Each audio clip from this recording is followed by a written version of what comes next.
Feel the real fear with us.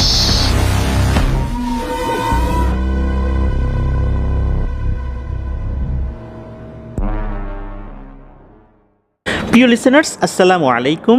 Feel the real fear with us. সত্যিকার ভয়ের অনুভূতি পেতে আফনান হরর ওয়ার্ল্ডের সাথেই থাকুন।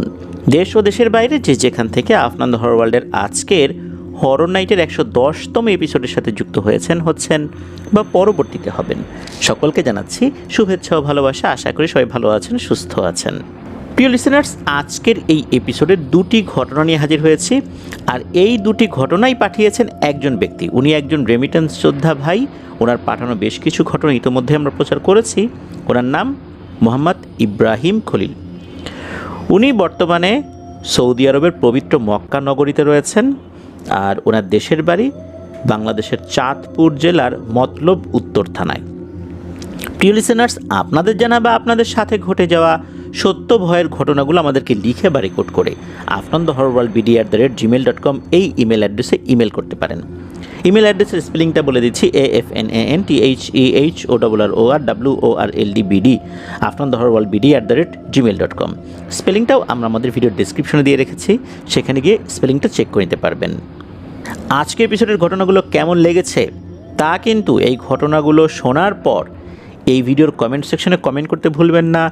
এছাড়া আমাদের ফেসবুক পেজ আর গ্রুপ তো রয়েছে আফনান দ্য হরর ওয়ার্ল্ড নামে, সেখানে গিয়েও আপনারা আপনাদের মতামত জানাতে পারেন। আমাদের আরও একটি যে ইউটিউব চ্যানেল রয়েছে আফনান্স বি নামে, সেখানেও সাবস্ক্রাইব করতে পারেন। প্রতি রবিবার অমীমাংসিত রহস্যের সিজন 2 এর এপিসোডগুলো আমরা প্রচার করছি। এছাড়া প্রতি মঙ্গলবার ফিয়ার উইথ টুয়েসডে শিরোনামেও আমরা ভয়ের ঘটনা নিয়ে এপিসোড প্রচার করছি। প্রিয় লিসেনার্স, এই ভিডিও লাইক বাটনে প্রেস করতে ভুলবেন না। আর ভিডিওর লিঙ্কটাও বেশি বেশি করে শেয়ার করে দেবার অনুরোধ করছি, যাতে করে যারা সত্য ভয়ের ঘটনা শুনতে ভালোবাসেন তাদের কাছে আপনার হরর ওয়ার্ল্ড পৌঁছাতে পারে। প্রিয় লিসেনার্স, একটা কথা যেটা আমি মাঝে মাঝে বলতাম, তবে ইদানিং এটা আমি কম বলি, এর পেছনে কারণও রয়েছে। শুরুর দিকে আপনারা খেয়াল করবেন যে আমরা কালো জাদু রিলেটেড ঘটনাগুলো কম দিতাম, কেননা আমি আসলে পছন্দ করতাম না যে কালো জাদু রিলেটেড ঘটনাগুলো যদি আমি দেই অনেকে এটাতে উৎসাহিত হতে পারেন, এই কারণে। কিন্তু পরবর্তীতে আমরা যখন বারবার শুধু কালো জাদু রিলেটেড ঘটনাই পাচ্ছিলাম, আর চতুর্দিকে কালো জাদু এতটাই ছড়িয়ে পড়েছে, মানুষকে সতর্ক করার জন্য আমাদের কিছু পদক্ষেপ নেওয়ার প্রয়োজন ছিল। এই কারণেই আমরা কালো জাদু রিলেটেড ঘটনাগুলো এমনিতেও তো বেশি করে পাচ্ছিলাম, আর আমরা আমাদের ওই অবস্থান থেকে কিছুটা সরে আসি। কালো জাদু রিলেটেড ঘটনাগুলো আমরা অন্যান্য ঘটনাগুলোর সাথে প্রচার করা শুরু করি, এখনও করছি, ভবিষ্যতেও আমাদেরকে করতে হবে, যাতে করে আমাদের যারা সম্মানিত লিসেনারগণ রয়েছেন তারা কালো জাদুর ভয়াবহতা সম্পর্কে জানতে পারে, এটা করলে কি পরিণতি হবে সেটা সম্পর্কে জানতে পারে, আর এটা থেকে বেঁচে থাকার পথ যেন আমরা নিজেদের থেকে আল্লাহর রহমতে বাতলাতে পারি, সেই বিষয়টাও যেন বুঝতে পারি। আজকে যে দুটি ঘটনা শেয়ার করব, একটি ঘটনা সরাসরি কালো জাদুর সাথে সম্পর্কযুক্ত, আর একটি ঘটনা আংশিক সম্পর্কযুক্ত। তো চলুন আজকের এপিসোডের প্রথম ঘটনায় চলে যাব। আজকের এপিসোডের প্রথম যে ঘটনাটি, এই ঘটনাটি ইব্রাহিম ভাই পেয়েছিলেন ওনারই যেই কোম্পানি, ওই কোম্পানির একজন বয়স্ক ব্যক্তির কাছ থেকে। তার বাড়িও বাংলাদেশে। তো ওনাদের যে কোম্পানি, ওখানে কিন্তু ম্যাক্সিমাম হাজি আসে ইন্দোনেশিয়া, ফিলিপাইন, সিঙ্গাপুর থেকে, তুরস্ক থেকেও আসে। তো ওনাদের কোম্পানির যে বিশাল হোটেল রয়েছে, এই হোটেলে তো এই হাজিরা থাকেন। এখানে যারা অন্যান্যরা কাজ করেন আমাদের বাংলাদেশি ভাইরা, এছাড়া ইন্ডিয়ান আছে, পাকিস্তানি আছে, তো তারাও তো ওখানে কাজ করেন। তো দেখা যাচ্ছে যারা অনেক পুরনো হয়ে গেছেন তারা কিন্তু তুর্কি ভাষা টুকিটাকি জানেন। আর ইব্রাহিম ভাই উনি তো তুর্কি ভাষা এখনও ভালো করে জানেন না। ওখানে কিন্তু একটা নিয়ম আছে, সেটা হচ্ছে যে এই যে বিদেশি যা হাজিরা আসেন ওখানে, তাদের সাথে এমন কোনো আচরণ করা যাবে না যাতে করে তারা কমপ্লেইন করেন, আর তাদের কাছ থেকে কোনো ধরনের বকশিশ নেওয়া যাবে না, তারা দিতে চাইলেও নেওয়া যাবে না। ওই হোটেলের প্রতিটা আনাচে কানাচে সিসিটিভি লাগানো আছে। কেউ যদি তাদের কাছে কোনো কিছু আবদার করে, তাদেরকে বিরক্ত করে, এই বিষয়গুলো কঠোরভাবে মনিটরিং হয়।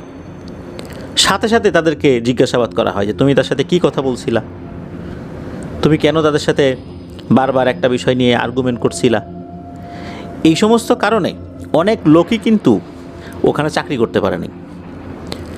যারা ওখানে চাকরি করছেন তারাও অত্যন্ত সতর্কতার সাথে চাকরি করছেন, যাতে করে কোম্পানির রেপুটেশন যেন নষ্ট না হয়। আর কোম্পানি এই বিষয়ে খুবই সতর্ক। এই ইব্রাহিম ভাই লক্ষ্য করলেন যে ওইখানে বাংলাদেশে একজন ভাই, ওনার বয়স 50-এর কাছাকাছি হয়ে গেছে, তবে বয়সে সিনিয়র হলেও ওই কোম্পানিতে আবার ইব্রাহিম খলিল ভাই ওনার আগে এসেছেন। ওই কোম্পানিতে কাজে যোগদানের দিক থেকে আবার ইব্রাহিম খলিল ভাই ওনার অগ্রজ বলতে হবে। তো উনি যখন খেয়াল করলেন যে একজন তুর্কি হাজির সাথে উনি মাঝে মাঝে কথা বলছেন, তুর্কি হাজিও দেখা যাচ্ছে যে তার সাথে বেশ আন্তরিকতা দিয়েই কথা বলছেন। আর ইব্রাহিম খলিল ভাই এটাও লক্ষ্য করেছিলেন ওই তুর্কি হাজি 2-3 মাস পর পরই ওমরা হজ করতে আসেন আর কি। তো ওমরা হজ যেটা করতে আসেন, তখন দেখা যাচ্ছে যে এই বয়স্ক ভদ্রলোকের সাথে কথা বলেন।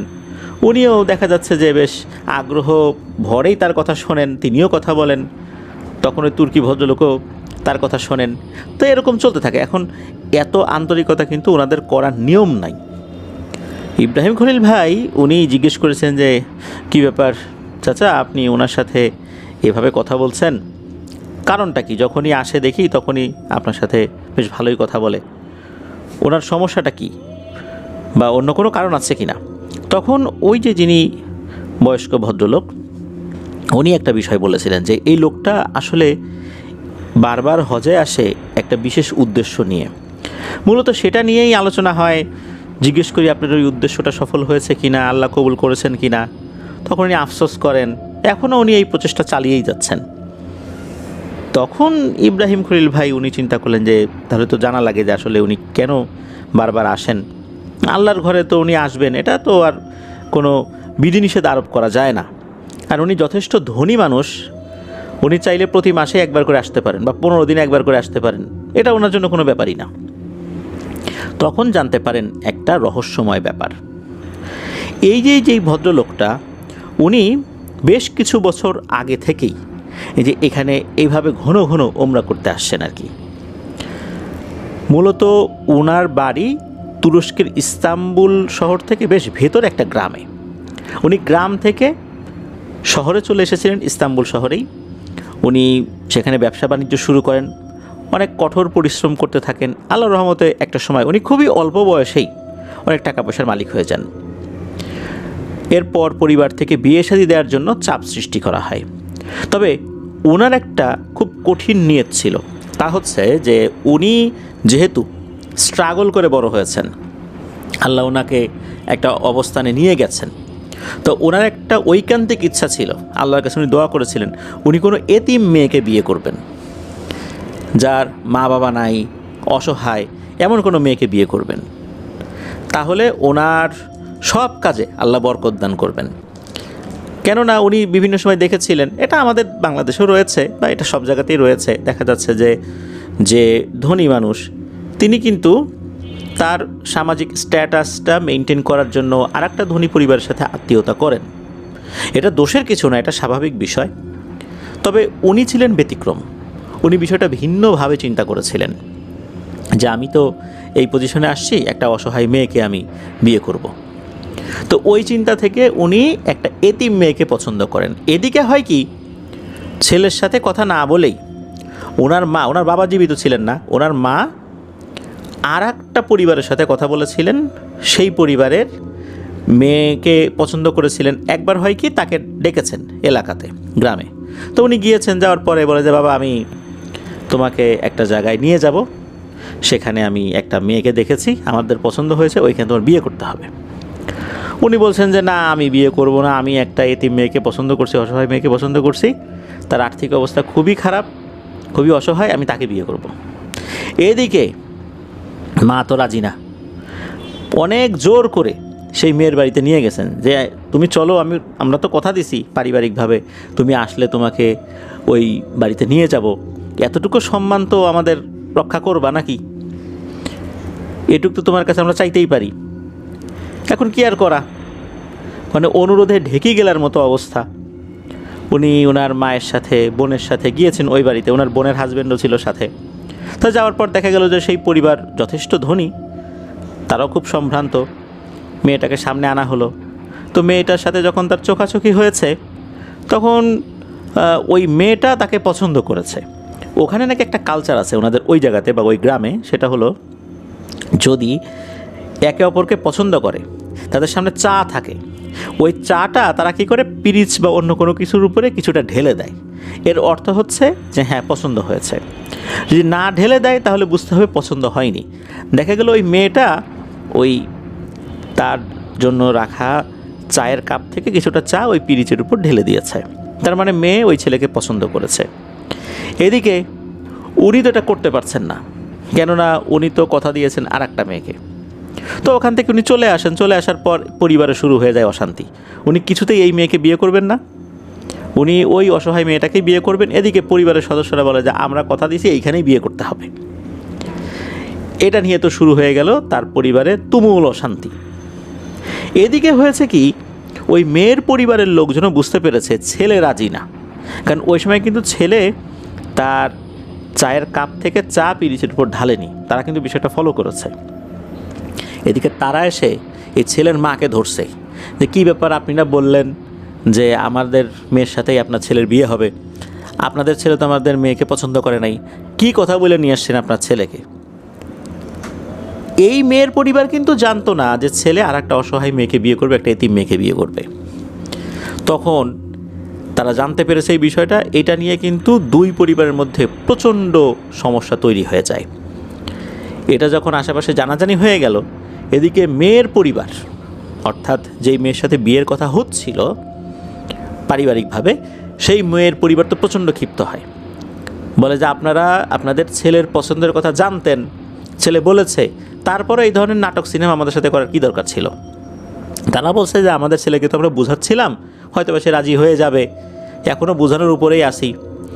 তখন বলে যে ঠিক আছে, আপনাদেরকে সময় দিলাম, আপনারা আপনাদের ছেলেকে বোঝান, কারণ আমাদের আত্মীয় স্বজনরা জেনে গেছে, আশেপাশের লোকজন জেনে গেছে যে আপনাদের ছেলের সাথে আমাদের মেয়ের বিয়ে হবে। সুতরাং এই বিয়ে ভেঙে গেলে কিন্তু আমাদের সম্মানহানি হবে, আর তখন কিন্তু আমরা চুপ করে বসে থাকবো না, এরকম হুমকিও তারা দেয়। এদিকে ছেলেকে যখন বারবার প্রেশারাইজ করা হচ্ছিল, ছেলে কি করেছে, ওই অসহায় মেয়েটাকে বিয়ে করে সোজা ইস্তাম্বুল চলে গেছে।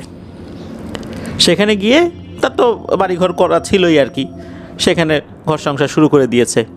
এদিকে এই ছেলে যে বিয়ে করে ফেলেছে এই খবরও তো জানাজানি হয়ে গেছে। তখন তো দুই পরিবারের মধ্যে তুমুল উত্তেজনা বিরাজ করছে। একটা সময় অবশ্য উত্তেজনা প্রশমিত হয়ে যায়। এদিকে এই যেই লোকটা, উনি চিন্তা করছেন এই মেয়েটাকে বিয়ে করলাম, পরবর্তীতে যদি এই মেয়েটাকে জোর জবরদস্তি করে পারিবারিকভাবে অশান্তি সৃষ্টি করে মেয়েটাকে আলাদা করে দেওয়া হয়, কি করা যায়। দুজন মিলে সিদ্ধান্ত নিলেন যে ওনারা দ্রুত কোনো একটা বেবি নেবেন। দেখা যাচ্ছে বিয়ের 3-4 মাস পরেই ওনার যে স্ত্রী, উনি গর্ভবতী হয়ে পড়েন। এদিকে ওনার স্ত্রী যখন গর্ভবতী হয়েছেন, এখন এই যে এই লোকটা তো ওনার ব্যবসায়ের কাজে ব্যস্ত থাকেন, সারাদিন বাসায় থাকতে পারেন না। ওনার স্ত্রীকে দেখাশোনা করার জন্য তো একটা লোক দরকার। বিশ্বস্ত লোক কাকে পাওয়া যায়? উনি বিভিন্ন সোর্স থেকে খবর নিয়ে একটা মেয়েকে নিয়ে আসলেন। এই মেয়ের বাড়ি পাকিস্তানের ইসলামাবাদের কোনো একটা জায়গায়। এই মেয়েটা খুবই ভালো নামাজ কালামি। তো এই মেয়েটাও আসছিল তুরস্কেতে কাজের সন্ধানে। তো তাকে এখানে নিয়ে আসা হয়, তার যে কাগজপত্র সব কিছু ঠিকঠাক ছিল। তো তাকে নিয়ে আসা হয়, বেশ মোটা অঙ্কের টাকার বিনিময়ে নিয়ে আসা হয়। কথা ছিল যে বাড়ির টুকিটাকি কাজ করবে, আরও কাজের লোক ছিল বলতে এমনি ভারী কাজ করার জন্য লোক ছিল, কিন্তু তার মেইন কাজটাই হবে হচ্ছে যে এই লোকের স্ত্রীকে দেখাশোনা করা। তো তাকে রাখা হলো। এদিকে বেশ কিছুদিন পর থেকেই এই মেয়েটা তার স্ত্রীর দিকে কীভাবে যেন তাকায়, সন্দেহের দৃষ্টিতে তাকায়। বিষয়টা কিন্তু এই লোকের স্ত্রী ফলো করেছেন। তখন উনি বলেছেন যে কী ব্যাপার, তোমার চাহনির মধ্যে কেমন যেন একটা অদ্ভুত দৃষ্টি আমি দেখি, ঘটনাটা কি? তখন মেয়েটা বলতেছে যে, মানে তার ভাষায়, ওইখানকার যে ল্যাঙ্গুয়েজ, বলতেছে যে আপনি একটু সাবধানে থাকবেন, আমার মনে হয় আপনার সাথে খারাপ কিছু হতে যাচ্ছে। তো এই কথা শোনার পর উনি বেশ আতঙ্কিত হয়ে পড়েন, কী ব্যাপার, কি বলে। এদিকে মেয়েটা পাকিস্তানি, ওনারা তুর্কি নাগরিক, বাইরের একটা মেয়েকে ওনারা ঘরে নিয়ে আসছেন কাজের জন্য, মেয়েটা এই ধরনের কথাবার্তা বলতেছে, বিষয়টা আসলে ভালো লাগছে না। উনি তখন ওনার স্বামীকে বলেন যে দেখো মেয়েটা তো এরকম বলতেছে, আমাকে সাবধানে থাকতে বলতেছে। তখন এই লোকটার মনে তো স্বাভাবিকভাবেই একটা চিন্তা আসবে যে কেন মেয়েটা এই কথাটা বলতেছে। আর ওই লোকটা অর্থাৎ যিনি বিয়ে করেছেন ওই মহিলাকে, উনি কিন্তু এই যে কাজের মহিলাটাকে যারা মানে মেয়েটাকে যিনি নিয়ে আসছেন আর কি, তো সবসময় কিন্তু একই সাথে খাবার খেতেন। ওনার স্ত্রীও যেই টেবিলে বসতেন ওই মেয়েটাকেও একই টেবিলে বসাতেন, খাবার খেতেন। তো খাবার খেতে খেতে প্রশ্ন করছে, তুমি কি তোমার ম্যাডামকে এ কথা বলেছো? তখন মেয়েটা বলছে হ্যাঁ আমি বলেছি এ কথা। তখন উনি বলছেন তোমার কাছে কেন মনে হচ্ছে যে এর কোনো ক্ষতি হবে?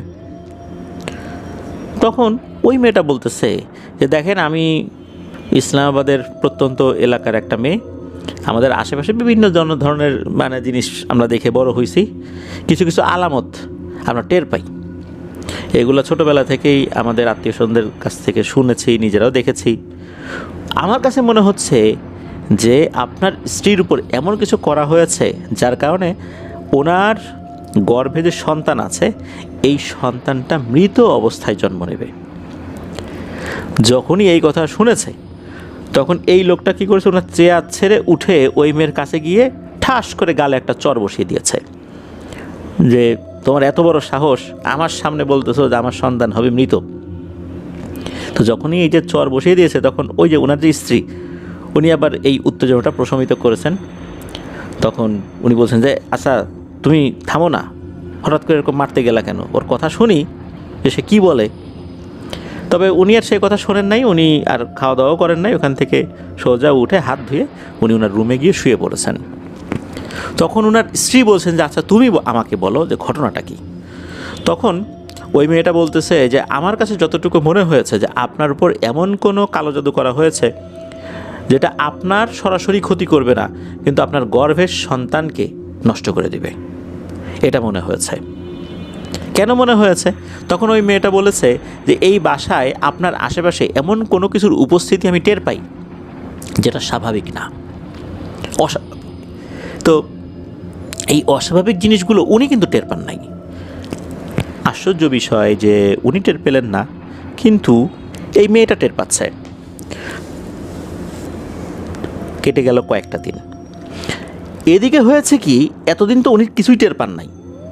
এখন যেটা হলো সেটা হচ্ছে উনি যখন শুয়ে থাকেন দিনে হোক রাতে হোক, ওনার কাছে মনে হয় কি যে ওনার ঘরের যে জানালা বা বারান্দার কাছে যে থাই গ্লাসটা, এখানে তো ভারী পর্দা টানানো থাকে, মোটা ভারী পর্দা যেটা একদম উপর থেকে নিচ পর্যন্ত ফ্লোর পর্যন্ত। জানালার পর্দা একই রকম, একদম উপর থেকে ফ্লোর পর্যন্ত। ওখানে জানালাগুলোও বেশ একটু অন্যরকম আর কি।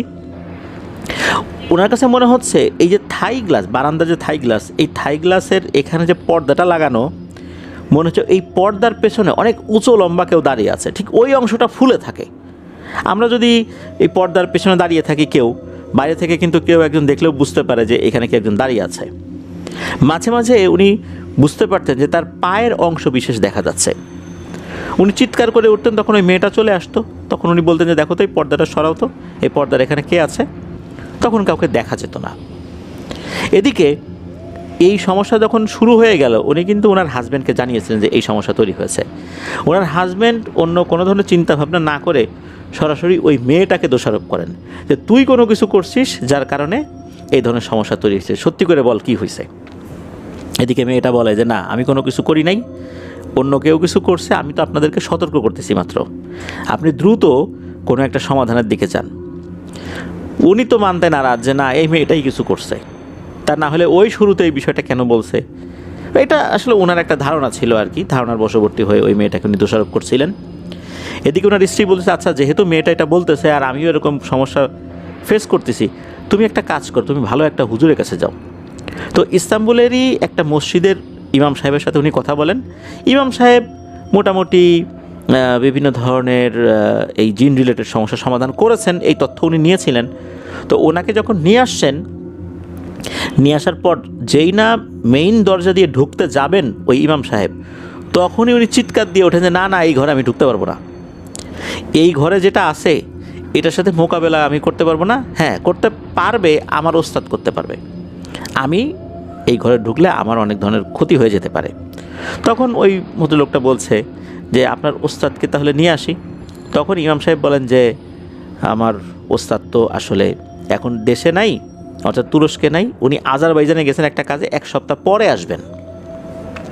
তো এরকম একটা সময় বলেন, তার সাথে যোগাযোগ হয়। তো উনিও বলেন যে উনি 1 সপ্তাহ পরে আসবেন, যেহেতু ওনার একটা ফিরতির টিকিট মানে রিটার্ন টিকিট কাটা ছিল, উনি চাইলেই আর আগে আসতে পারবেন না আর কি। ওনার তো টাইমিংয়ের একটা ব্যাপার ছিল যে উনি ওইখানে কী করবেন বা কোথায় কোথায় যাবেন, এরকম একটা কাজ ছিল। উনিও এই ধরনের একটা কাজে সেখানে গিয়েছিলেন। তো 1 সপ্তাহ পর ওই ব্যক্তিটা আসেন, সেই ওস্তাদ জি আসেন আর কি। আসার পর তার সাথে দেখা করেন। দেখা করার পর উনি কিছুটা সময় নেন। উনি বলেন যে 15 দিন সময় দিতে হবে। এই 15 দিন পরে গিয়ে একটা তথ্য পাওয়া যেতে পারে। তো সত্যি 15 দিন পর এই ব্যক্তিকে ডাকেন। এই 15 দিনের মধ্যে যেন কোনো ধরনের জটিল সমস্যা না হয়, এই জন্য উনি কিছু তদবির দিয়ে দিয়েছিলেন, কিছু ঝাড়ফুঁক করে দিয়েছিলেন। এই 15 দিনের মধ্যে তেমন কোনো সমস্যা হয়নি। 15 দিন পর গিয়ে উনি এই ব্যক্তিকে কাছে ডাকেন। ওনার স্ত্রীও যান। যাওয়ার পর এমন কিছু তথ্য শোনেন, তা জেনে ওনারা রীতিমতো আতঙ্কিত হয়ে যান। সেটা হচ্ছে যেই সমস্যাটা তৈরি হয়েছে, এই সমস্যাটা তৈরি হওয়ার পেছনে যেই মেয়েটাকে উনি দেখতে গিয়েছিলেন, সেই মেয়ের পরিবারও জড়িত, এমনকি ওনার নিজের আপন মাও জড়িত। সেটা কিভাবে? সেটা হচ্ছে যখন এই বিয়েটা হলো না, তখন ওই মেয়ের পরিবার প্রচণ্ড রকমের ক্ষিপ্ত হয় এই লোকটার উপরে আর কি। তখন এনারা একটা ভয়ঙ্কর কালো জাদুর আশ্রয় নেয়, যেটা তুরস্কের অনেক প্রাচীন এক কালো জাদু। 3টা শিশুকে বলি দিয়ে ভয়ঙ্কর এক ইফরিত সর্দারকে এই মেয়েটার পিছনে লাগিয়ে দেওয়া হয়েছিল। তবে উদ্দেশ্য ছিল কিন্তু শুরুতে আর একটা উদ্দেশ্য ছিল, যে এই লোকটাকেই মেরে ফেলা, তার স্ত্রীকে না। যখন এই কালো জাদুটা করার প্রক্রিয়া চলছিল, কোনো না কোনোভাবে এই লোকের মা বিষয়টা জেনে যায়। তখন ওই পরিবারের সাথে গিয়ে যোগাযোগ করেন আর কি, আমার ছেলের কোনো ক্ষতি করবেন না। তখন নাকি যেই মেয়ের সাথে বিয়ের কথা চলছিল পারিবারিকভাবে, সেই মেয়ের মা বলেন, ঠিক আছে, তোমার ছেলের কোনো ক্ষতি করব না, কিন্তু আমরা এতদূর এগিয়ে গেছি, এখন এমনি আমরা ফেরত আসবো না, প্রতিশোধ আমরা নেবই। একটা কাজ তাহলে করতে হবে, এই বিষয়ে সহযোগিতা যদি করো তাহলে ছেলেকে আমরা ক্ষতি করবো না, তা না হলে তোমার ছেলেকে কিন্তু মেরে ফেলবো। কি কাজ করতে হবে? বলে যেহেতু আমার মেয়েকে তোমাদের ছেলের সাথে বিয়ে দিতে পারলাম না, কিন্তু তোমাদের ছেলেকে যেই মেয়েটা বিয়ে করেছে তার কোনো সন্তানাদি হতে দেব না। ওই মেয়েটাকে মেরে ফেললে তখন দেখা যাবে যে আর এক ধরনের একটা পরিবেশ তৈরি হতে পারে, তোমাদের ছেলে জেনে যাবে যেহেতু তুমি আসছো, কিন্তু আমাদের কথা শুনলে শুধু তোমার ছেলের বউয়ের একটা ক্ষতি হবে, তাছাড়া অন্য কিছু হবে না। কি ক্ষতি হবে? তোমার ছেলের বউয়ের কোনো সন্তানাদি হবে না। হ্যাঁ, তার গর্ভে সন্তান আসবে, কিন্তু এই সন্তানটা ইফরিত নিয়ে যাবে। মূলত 3টা শিশু বলি দিয়ে এই চুক্তিটা ফাইনালি করা হয়েছিল। তো এই চুক্তিতে কিন্তু রাজি হয়ে যান ওই ব্যক্তির মা। ঠিক আছে, আমার ছেলের ক্ষতি করেন না, ওই মেয়ের কোনো সন্তানাদি না হোক, বা আমার ছেলের ঘরে কোনো সন্তানাদি না হোক, বেঁচে তো থাকুক আমার ছেলে। মূলত এরকম একটা ভয়ঙ্কর চুক্তি করা হয়েছিল। আর এর পিছনে বেশ কিছু বিষয় সরাসরি এই লোকের মা করেছে। কিভাবে করিয়েছে আসলে বলতে হবে, করেছেও বলাটা ঠিক হবে না। ওই হুজুর বলেন যে তুমি গ্রামে চলে যাও, খুব দ্রুত গ্রামে চলে যাও। তখন ওই লোকটা বলে, না, গ্রামে গেলে আবার কোনো ঝামেলা হয় কি না। তখন ওই হুজুর বলেন যে যেই মেয়েটাকে তোমার সাথে বিয়ে দিতে চেয়েছিল তারা, ওই মেয়েটার বিয়ে হয়ে গেছে, সে এখন তার স্বামীর বাড়িতে আছে, সে ভালো আছে, এটা নিয়ে কোনো সমস্যা নেই। তুমি বাড়িতে যাবা, তুমি বাড়িতে যাবার পথেই, অর্থাৎ তোমার বাড়িতে ঢোকার একটু আগেই দেখবা তোমাদের যে গাছ, বড় একটা গাছ, এটা তুমি চেনোই যেহেতু তোমাদের বাড়ি, ওই গাছের একটা জায়গার নাম বলে দেন, মানে গাছের নিচেই একটা পয়েন্টের কথা বলে দেন, হয়তো বা কয় হাত আগে পরে ডানে বা এরকম কিছু বলে দিছিলেন আর কি ওই হুজুর। তো বলে দেন যে ওই জায়গাতে তুমি মাটি খুঁড়বা, 3 হাত মাটি খোঁড়ার পর একটা মাথার খুলি দেখতে পাবা। ওই মাথার খুলিটা তুমি তুলবা, তুলে কিন্তু সরাসরি ঘরে ঢুকবা না। তুমি তোমার বাড়িতে ঢোকার আগেই চিৎকার দিয়ে তুমি তোমার মাকে ডাকবা। তবে তুমি তোমার মাকে মা বলে ডাকবা না, বলবা হে ইফরিদের মা বাইরে আসো। এদিকে ওই লোকটা বলছে আমি আমার মাকে ইফরিদের মা বলবো। তখন ওই হুজুর বলেন যে হ্যাঁ তুমি এটাই বলবা, কারণ এর সাথে জটিল একটা বিষয় জড়িত আছে। তুমি যখন তোমার মাকে ডাকবা সে প্রচণ্ড রকমের ক্ষিপ্ত হয়ে চলে আসবে, দেখবা যে এসেই অনেক ধরনের হই হট্টগোল শুরু করেছে। তুমি তোমার ছোট বোনকে আগে থেকেই বলে রাখবা মোবাইল ফোনে যে কি কাজ করতে হবে। সেটা হচ্ছে তোমার ছোট বোনের হাজব্যান্ড সে তৎক্ষণাৎ তোমার মায়ের হাত চেপে ধরবে, যাতে করে সে তার হাতটা ছোটাতে না পারে। আর তোমার ছোট বোন যে কাজটি করবে, তোমার মায়ের কোমরে হাত দিয়ে একটা সুতা দেখতে পাবে, ওই সুতার সাথে 3টা তাবিজ বাঁধা আছে। বিসমিল্লাহ বলে এক টানে ওই সুতাটা ছিঁড়ে ফেলতে হবে।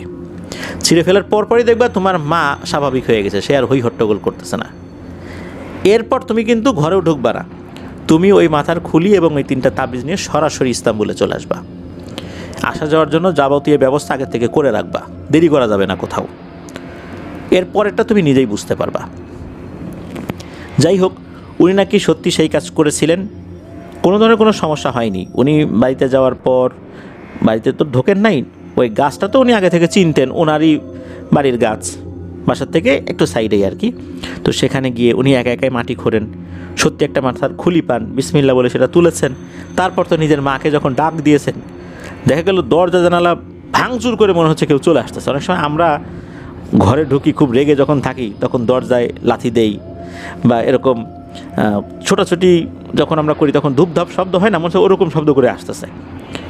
তখন দেখা গেল ওনার মা এসে বিশ্রীভাবে ওই স্থানীয় ল্যাঙ্গুয়েজে গালিগালা শুরু করেছে ওনাকে।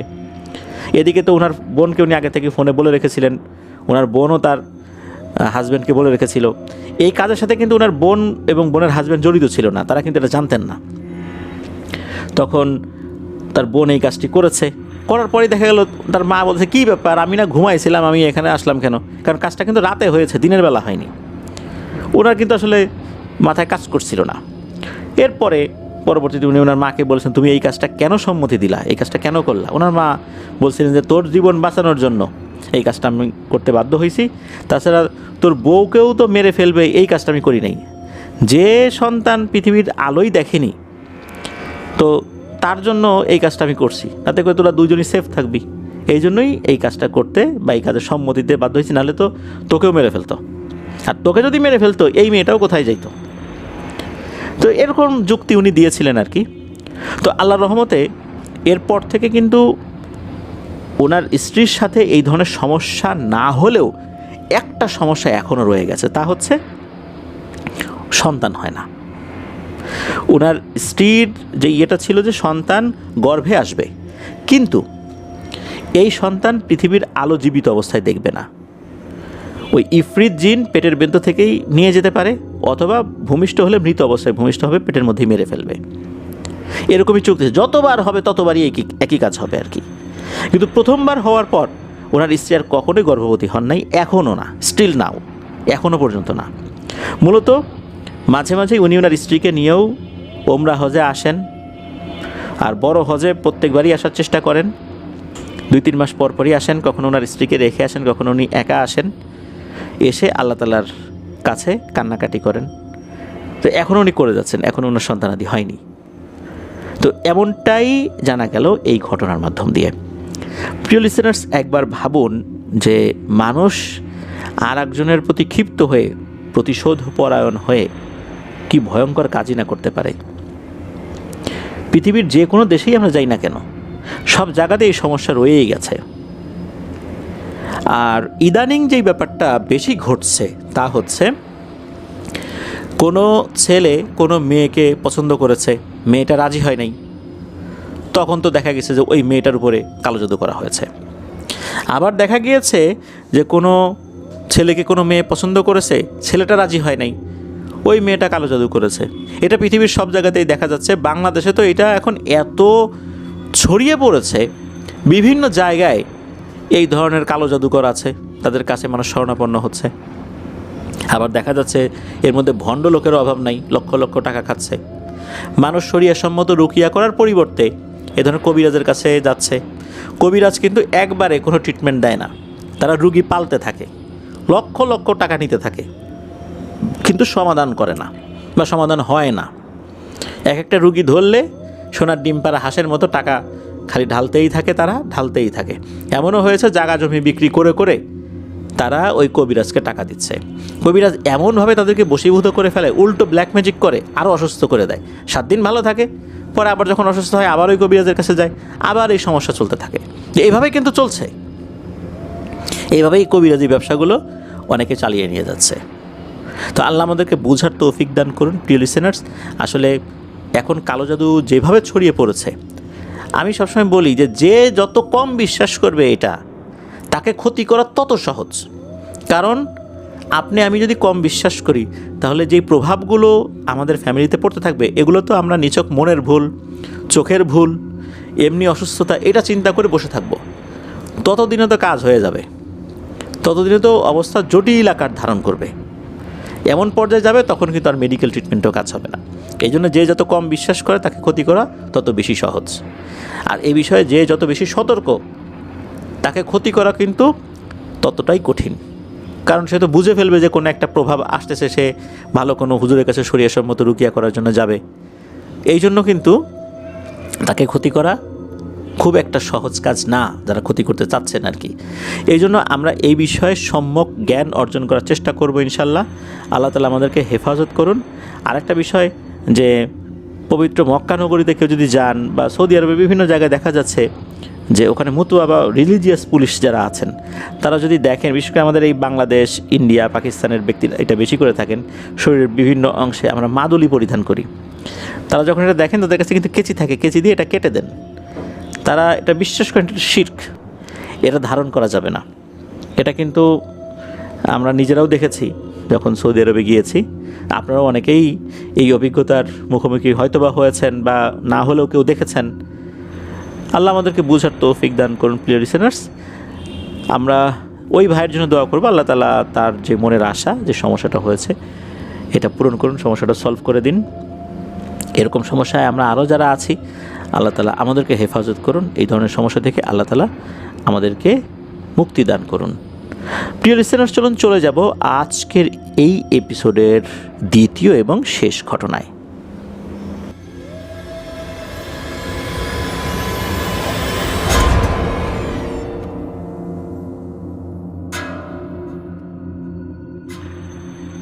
আবারও স্বাগতম জানাচ্ছি প্রিয় লিসেনার্স, এবারের হরর নাইটের 110তম এপিসোডের দ্বিতীয় এবং শেষ ঘটনায়।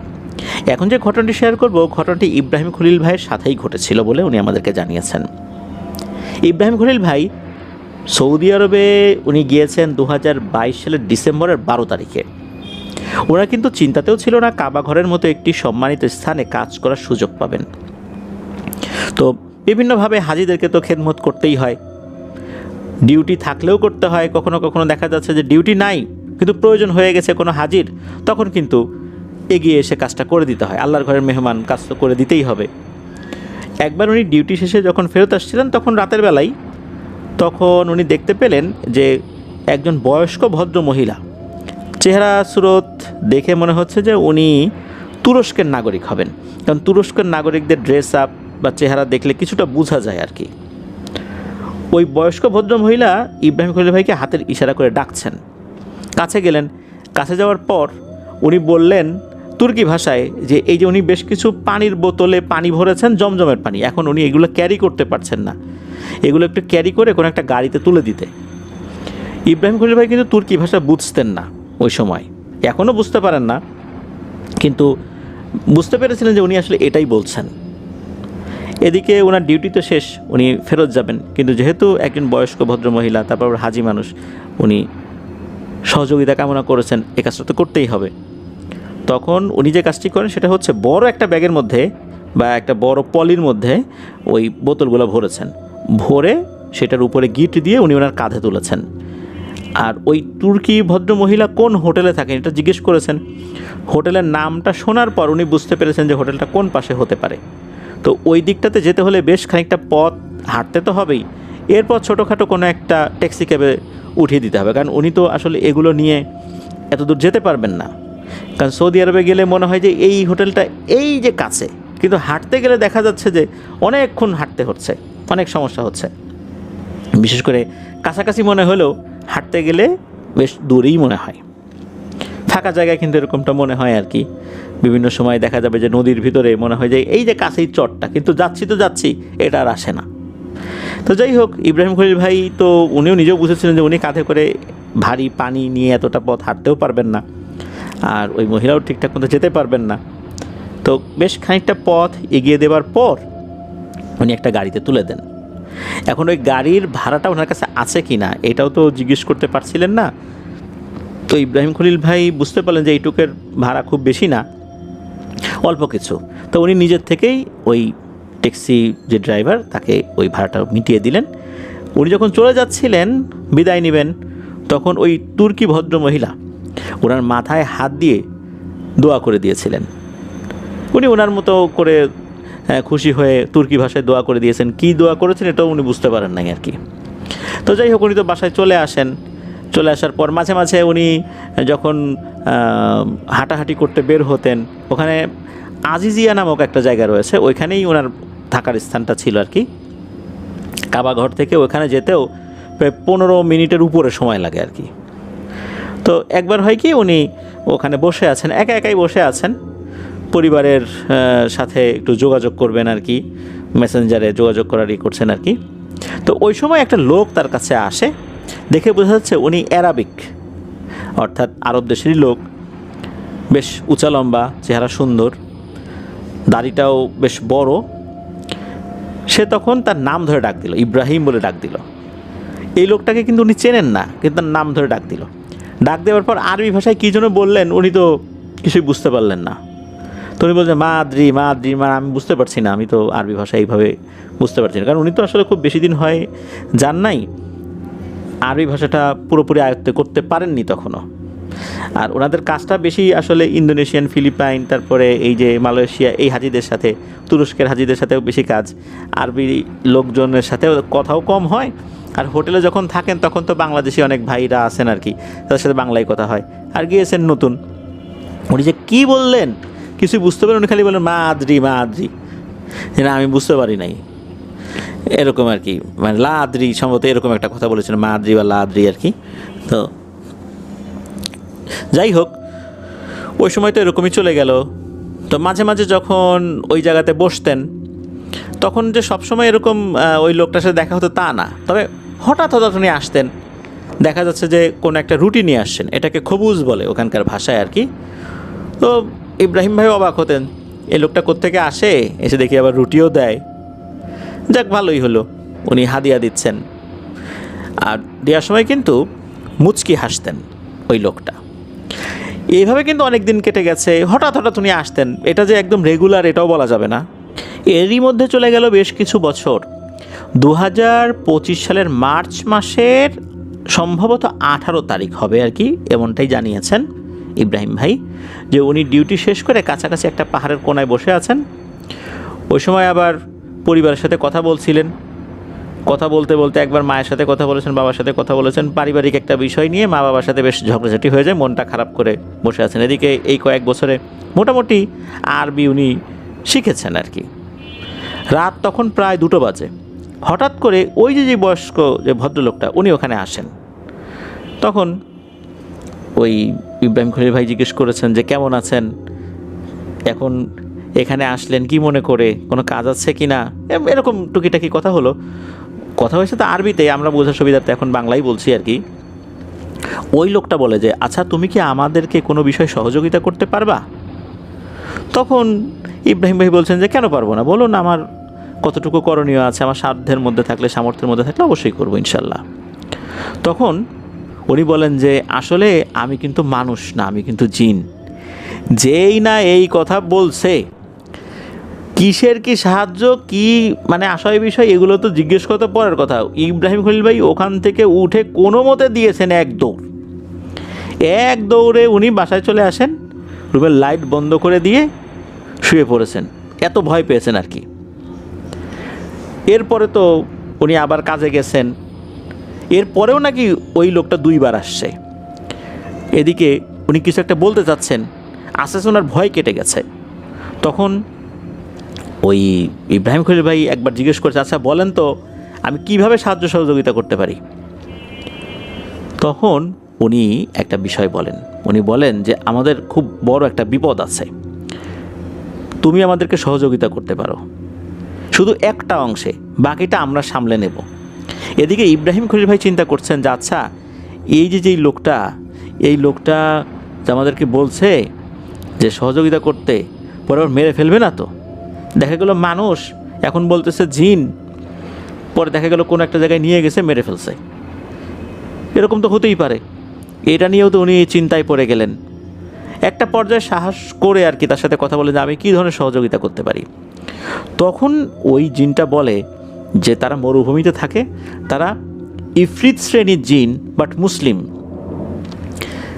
একটা ভয়ঙ্কর মহিলা বলতে তার বয়স 18 থেকে 20 বছরের মতো হবে আর কি।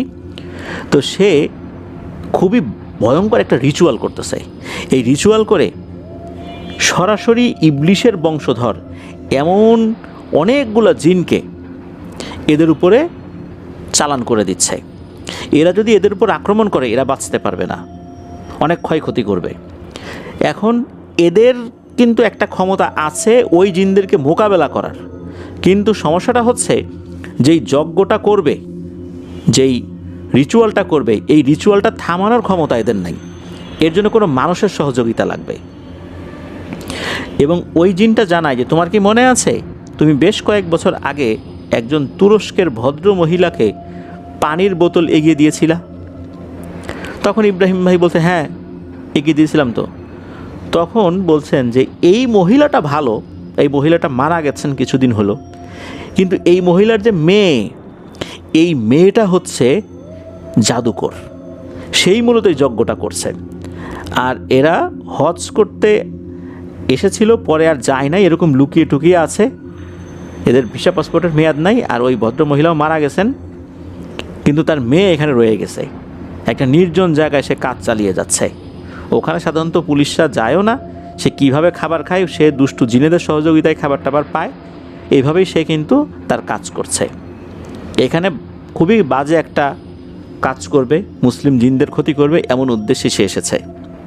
সুতরাং তার এই যজ্ঞটা থামানোর জন্যই শুধু তোমার সহযোগিতা লাগবে, এছাড়া অন্য কোনো কাজ না।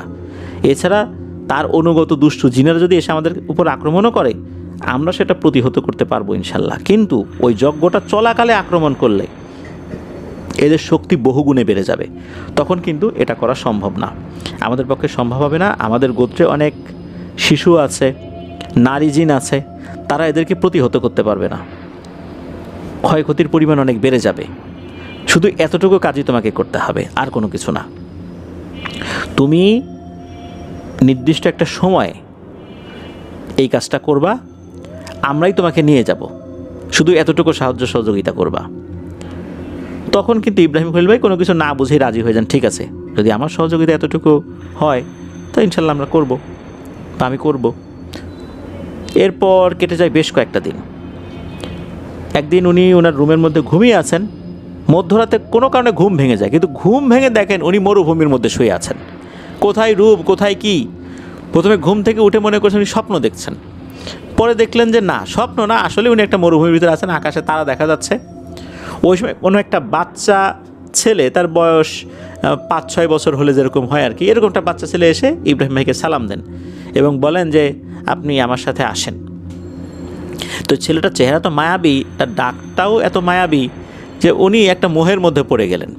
তো বাচ্চাটার সাথে হাঁটছেন, হাঁটতে হাঁটতে হঠাৎ করে সেই মহিলাকে দেখলেন, ওই যে তুর্কি মহিলা যাকে উনি পানির বোতল, যদিও এই কয়েক বছরে ওনার চেহারা তো একটা ভুলেই গিয়েছিলেন আর কি।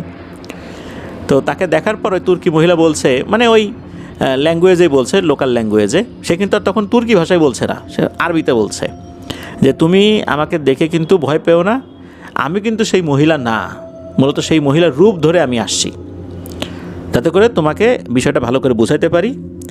মূলত ওই মহিলার মেয়ে ওই দূরে একটা গুহার মধ্যে, গুহাটা ছোট, সেখানে একটা যজ্ঞ করছে, আর আজকে রাত্রে ভয়ঙ্কর একটা দুর্ঘটনা ঘটবে। তুমি গিয়ে শুধু ওই যজ্ঞটা নষ্ট করবা, আর কিছু না, আর বাকিটা আমরাই করব ইনশাল্লাহ। তো উনি সত্যি দেখলেন দূর একটা আলোর মতো জ্বলছে, ওইখানে যেতে হবে। তখন এরা কিন্তু চলে গেল। ইব্রাহিম খলিল ভাই তো হাঁটা শুরু করেছেন, হাঁটতে হাঁটতে হাঁটতে হাঁটতে ওইখানে চলে গিয়েছেন আর কি। যার পর দেখা গেল যে খুবই সুন্দরী একটা মেয়ে, কালো একটা ড্রেস পরা, সে একটা আগুন জ্বালিয়ে কিছু একটা পড়ছে, আর ওই আগুনের মধ্যে কিছু একটা ছিটা দিচ্ছে। বোঝাই যাচ্ছে যে সে একটা শয়তানি রিচুয়াল করছে। উনি কী করেছেন, সোজা ওইখানে গিয়ে এক লাথি দিয়ে ওই আগুনের যে কুণ্ডুলি ওর মধ্যে ওই বালু ফেলে দিয়েছেন। তাতে কি হয়েছে, ওই আগুনটা অনেকটাই নষ্ট হয়ে গেছে, কমে গেছে। এরপর ওই মেয়েটা ক্ষিপ্ত হয়ে ওনার গলা চেপে ধরছেন। এরপরে ওনার আর কিছু মনে নেই। ওনার যখন জ্ঞান ফেরে তখন উনি জানতে পারলেন 15 দিন যাবৎ উনি অজ্ঞান অবস্থায় আছেন হসপিটালে। এবং ওনাকে একটা জায়গায় পাওয়া যায়, ওনার পকেটে আইডি কার্ড ছিল, ওটা দেখে লোকাল পুলিশরা হসপিটালে নিয়ে আসে, তার কোম্পানির লোকদেরকে খবর দিয়েছে। তখন কোম্পানির লোকজন ওই হসপিটালে তার দেখাশোনা করছে। 15 দিন যাবৎ ওনার কোনো সেন্স নাই। তো এভাবে কিন্তু উনি এরকম একটা দুর্ঘটনা, ঠিক বলবো না, একটা কাজ উনি করেছিলেন। তবে এই কাজের আসলে অনেক জটিল বিষয়গুলো অজানাই রয়ে গেছে, যে ওনাকে কেন বাছাই করা হলো।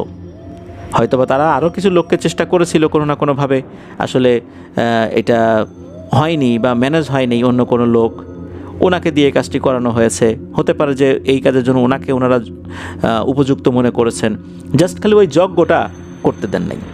এরপরে ওই মহিলার কি হয়েছে এটা বুঝতে পারেন নাই, তবে এতটুকু ধারণা ওই মহিলাটাকে এই ভালো জিনেরাই মেরে ফেলেছে।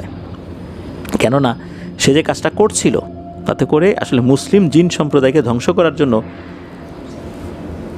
শয়তানি শক্তিকে কাজে লাগিয়ে দুষ্ট জিনদেরকে এই জিনদের উপর চালান করে দেওয়ার একটা ভয়ঙ্কর কর্মযজ্ঞ হাতে নিয়েছিল। তো এমনটাই হয়েছে বলে জানিয়েছেন। আসলে বিষয়টা অত্যন্ত রহস্যময় এবং জটিল। আসলে আমাদের এই দৃষ্টিচক্ষুর যতটুকু সীমানা, আমরা যতটুকু দেখি, এর বাইরে অনেক ঘটনা ঘটে যার কোনো খোঁজ খবর আমরা আসলে জানতে পারি না। এভাবে অনেক ঘটনা ঘটছে, কিন্তু এগুলো আমাদের জানারও বাইরে। সব জিনিস জানা উচিত না, আর সব জিনিসের রহস্য কিন্তু ভেদ করতে যাওয়াটাও যেন বিপজ্জনক, এগুলো রহস্য করে মানুষের সামনে নিয়ে আসাটাও কিন্তু আরও বিপজ্জনক। এটা কিন্তু অনেকেই পছন্দ করে না। এগুলো করতে গিয়ে কিন্তু অনেক মানুষই বিপদে পড়েছে। তো যাই হোক, আল্লাহ তাআলা ওনাকে দিয়ে এই কাজটি করিয়েছিলেন। ওনার জন্য কিন্তু বিষয়টা যদি চিন্তা করি, জাস্ট উনি কিন্তু শুধু আগুনটা নষ্ট করে দিয়েছিলেন। এরপরের ভিতরে আসলে এরপরে যে আরও অনেক ভিতরে কি হয়েছে এটা তো আসলে বলা মুশকিল, আর এটা আসলে জানাটাও খুব কঠিন ব্যাপার। এই জন্য উনিও সেটা জানার ওভাবে চেষ্টা করেননি, বা এরপরে ওদের সাথে আর কখনো দেখাও হয়নি তার। তো এইভাবেই উনি আছেন। আল্লাহর রহমতে ভালো একটা কাজ উনি করেছেন বলে জানিয়েছেন। তবে এই কাজের জন্য তো অনেক সাহস লাগে, সাহসী লোক ছাড়া তো এই কাজ করা আসলে সম্ভব হয় না। তো আজকের এপিসোড এ পর্যন্ত ছিল। ধন্যবাদ জানাচ্ছি ইব্রাহিম খলিল ভাইকে ওনার পাঠানো ঘটনার জন্য। প্রিয় লিসেনার্স, আমাদের আজকের এপিসোডের ঘটনাগুলো কেমন লেগেছে তা জানিয়ে ভিডিওর কমেন্ট সেকশনে কমেন্ট করতে ভুলবেন না। এছাড়া আমাদের ফেসবুক পেজ আর গ্রুপ তো রয়েছে আপনাদের হরর ওয়ার্ল্ড নামে, সেখানে গিয়েও আপনারা আপনাদের মতামত জানাতে পারেন। প্রিয় লিসেনার্স, আপনাদের জানা বা আপনাদের সাথে ঘটে যাওয়া সত্য ভয়ের ঘটনাগুলো আমাদেরকে লিখে বা রেকর্ড করে afnanthehorrorworldbd@gmail.com এই ইমেল অ্যাড্রেসে ইমেল করতে পারেন। ইমেল অ্যাড্রেসের স্পেলিংটা বলে দিচ্ছি, AFNANTHEHORRORWORLDBD afnanthehorrorworldbd@gmail.com। স্পেলিংটাও আমরা আমাদের ভিডিও ডেসক্রিপশনে দিয়ে রেখেছি, সেখানে গিয়ে স্পেলিংটা চেক করে নিতে পারবেন। প্রিয় লিসেনার্স, আগামীকাল মঙ্গলবার রাত 10:59 আফনান্স বি ইউটিউব চ্যানেলে ফিয়ার উইথ টুয়েসডের নতুন আরও একটি এপিসোড আসতে যাচ্ছে, শোনার আমন্ত্রণ জানাচ্ছি। আর ওই চ্যানেল সাবস্ক্রাইব করার জন্য শুধু আমাদের এই ভিডিওর ডিসক্রিপশন বক্সে যাবেন, সেখানে আফনান্স বি ইউটিউব চ্যানেল লিঙ্কটা দেওয়া আছে, সেখানে ক্লিক করলেই আপনারা আমাদের ওই চ্যানেলে ঢুকে যেতে পারবেন, সেখানে সাবস্ক্রাইব করতে পারেন। সেখানকার যে ভিডিওগুলো রয়েছে, যে এপিসোডগুলো সামনে আসতে যাচ্ছে, সেগুলো শোনার আমন্ত্রণ জানাচ্ছি। আজকের এপিসোড শেষ করছি। সবাই ভালো থাকবেন, সুস্থ থাকবেন। আমার জন্য দোয়া করবেন, আমার পরিবারের জন্য দোয়া করবেন, আপনাদের জন্য দোয়া রইল, আপনাদের পরিবারের প্রত্যেকের জন্য দোয়া রইল। মহান আল্লাহ সুবহানাহু ওয়া তাআলা আমাদেরকে ভালো রাখুন, সুস্থ রাখুন, নিরাপদে রাখুন, আপনার হরর ওয়ার্ল্ডের সাথে রাখুন। আসসালামু আলাইকুম।